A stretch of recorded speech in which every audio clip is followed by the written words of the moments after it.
सर्वात शेवटी महत्त्वाचे, ज्या वेळेला पेशंटच्या पोटाचा आजार जुनाट आहे, पेशंटला जळजळ, मळमळ, गुळणी, ढेकर अशी आम्लपित्ताची लक्षणे पण आहेत,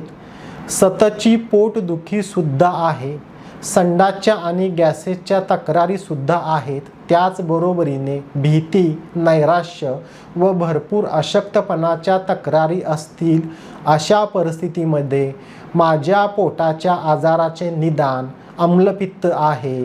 की IBS आहे की हे सर्व मानसिकच आहे, अशा विचारचक्रात न अडकता किंवा निदान करण्यासाठी जास्त मानसिक शक्ती खर्च न करता या सर्व गोष्टींचा एकत्रित विचार करून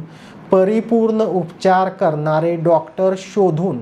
त्यांच्याकडून या सर्व एकत्रित आजारांचे पूर्ण बरे होईपर्यंत उपचार करणे हेच महत्त्वाचे असते.